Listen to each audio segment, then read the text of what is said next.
UP की राजनीति में पुरानी चाल फिर से चली जा रही है। 2007 में जिस फॉर्मूले ने सत्ता का रास्ता खोल दिया था, वही सोशल इंजीनियरिंग का फॉर्मूला अब नए रूप में लौटता हुआ नजर आ रहा है।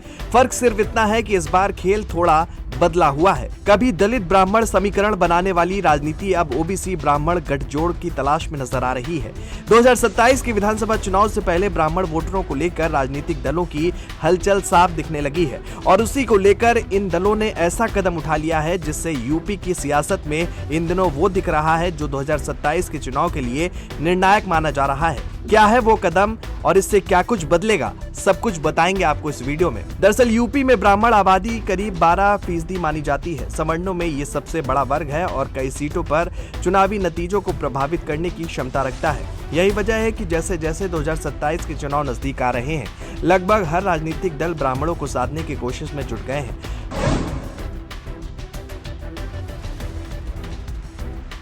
हाल ही में सुहेलदेव भारतीय समाज पार्टी के नेता ओम प्रकाश राजभर ने आजमगढ़ में एक बड़ी सामाजिक समरसता महारैली की। इस रैली में हजारों ब्राह्मणों को बुलाया गया और मंच से उनके सम्मान में कई बातें भी कही गई। जय सुहेलदेव, जय परशुराम के नारे भी लगाए गए। राजभर ने ब्राह्मण समाज को प्रबुद्ध वर्ग बताते हुए कहा कि ये समाज हमेशा दिशा दिखाने का काम करता है। दिलचस्प बात यहाँ ये रही कि इस रैली का निशाना समाजवादी पार्टी को बनाया गया, जबकि क्षेत्र में उसका मजबूत प्रभाव माना जाता है। आजमगढ़ को समाजवादी पार्टी का गढ़ माना जाता है। जिले की सभी विधानसभा सीटों पर फिलहाल समाजवादी पार्टी के विधायक हैं। लोकसभा में भी यहाँ से समाजवादी पार्टी के ही प्रतिनिधि चुने गए हैं। ऐसे में राजभर का दावा है कि 2027 में यहाँ की सभी सीटें एनडीए के खाते में जा सकती हैं। अपने आप में बड़ा राजनीतिक संदेश माना जा रहा है। दरअसल यूपी में इस समय दो बड़े सामाजिक समीकरणों की चर्चा है। एक तरफ तो समाजवादी पार्टी का पीडीए फार्मूला है, पिछड़ा, दलित, और इसी समीकरण के दम पर पार्टी ने 2024 के लोकसभा चुनाव में अच्छा प्रदर्शन किया था। दूसरी तरफ भाजपा और उसके सहयोगी दल इस समीकरण को तोड़ने की कोशिश में लगे हैं। ब्राह्मणों को जोड़कर नया संतुलन बनाने की रणनीति इसी का हिस्सा मानी जा रही है।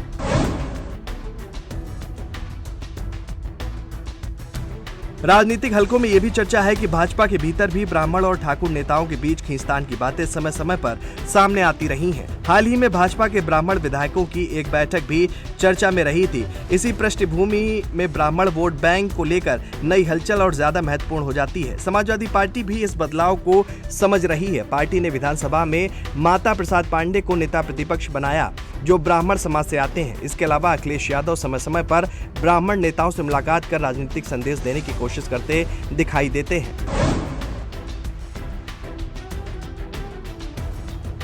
वहीं बहुजन समाज पार्टी की नेता मायावती भी अपने पुराने सोशल इंजीनियरिंग मॉडल को फिर से सक्रिय करने की कोशिश कर रही हैं। 2007 में दलित ब्राह्मण गठजोड़ के दम पर उन्हें पूर्ण बहुमत मिला था। हालांकि बाद में चुनाव में ये समीकरण उतना प्रभावी नहीं रहा और पार्टी का जनाधार लगातार घटता चला गया। इसके बावजूद मायावती समय समय पर ब्राह्मण समाज के मुद्दों पर बयान देती रही हैं।